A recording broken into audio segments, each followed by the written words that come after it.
We might actually need to take action on 3I/Atlas, because the newest observations coming in are the clearest we've ever had, and they're exposing problems that shouldn't exist in any normal comet.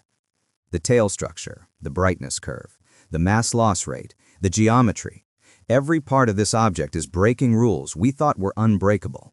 And just a few hours ago, Harvard astrophysicist Avi Loeb published a new analysis confirming that several of these anomalies aren't just unusual, they're statistically impossible under standard comet physics. That's why today, we're going to break down what's happening with 3I/Atlas, why the situation is escalating, and why so many researchers are now saying this object cannot be behaving naturally at this distance from the Sun. Right now, 3I/Atlas is sitting roughly 186 million miles from Earth, about twice the Earth-Sun distance. At this range, a normal comet should be fading, cooling, and losing most of its activity. But instead of shutting down like every predictable model says it should, 3I/Atlas is doing the opposite. The deeper we look, the more awake and active it seems. Before we get into the brightness problem, we need to look at the one detail that is freaking everyone out more than anything else: the geometry of its tail.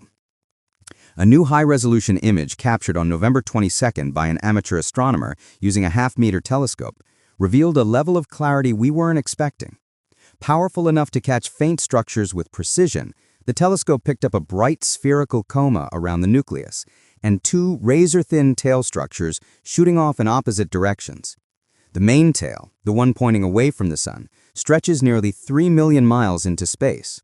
The second tail, the anti-tail, extends around 600,000 miles directly into the solar wind. And here's the part that doesn't add up. Both tails are narrow. Not fuzzy, not dispersed, not diffused.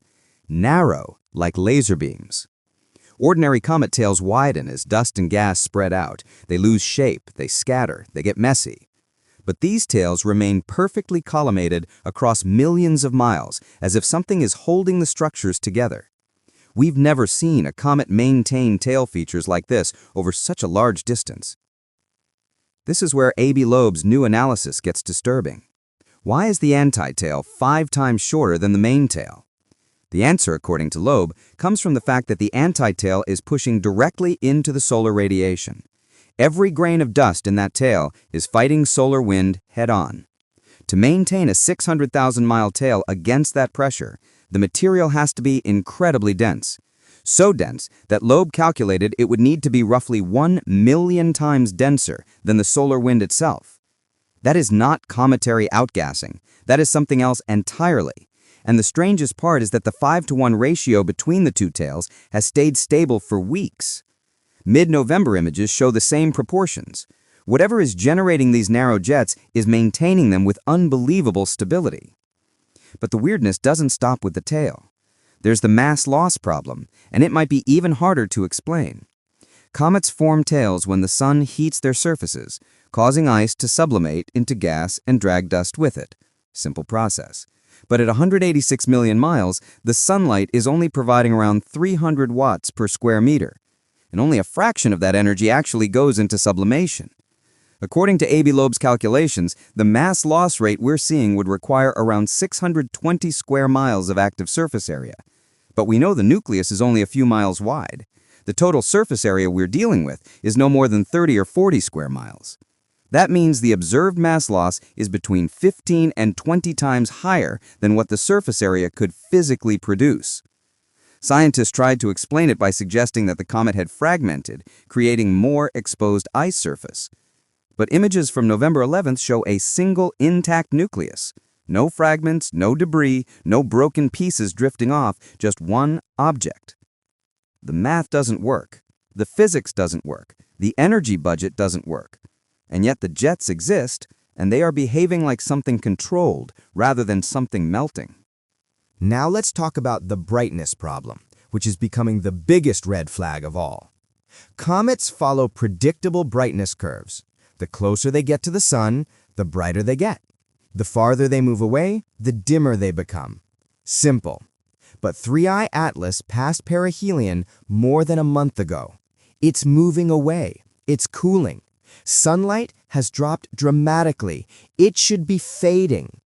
But instead, the newest November images show it's still glowing with sustained brightness. The coma is still active. The tails remain sharply defined. The activity isn't dropping at all. Loeb calculated that to maintain this level of brightness, Atlas must be losing around 200 tons of material per second. 200 tons every second at a distance where sunlight barely has the strength to vaporize anything. And if it has been losing mass at that rate since perihelion, then in 2 months, the object would have shed several billion tons of material. For a nucleus estimated at around 33 billion tons, that means nearly 10% of its entire mass should have disappeared. A natural object losing that much, that fast, should look like it's falling apart. But Atlas looks stable. The nucleus isn't collapsing. The tail ratios aren't fluctuating. The brightness curve isn't dropping. It's behaving like a controlled system following a program, not like a natural comet reacting to heat. And the geometry of the tails doesn't match the heating model either. At this distance, different patches of ice should heat unevenly. Jets should flicker. Tail shapes should shift as the nucleus rotates. But none of that is happening. The jets remain stable. No flickering. No rotation signatures. No chaotic variations.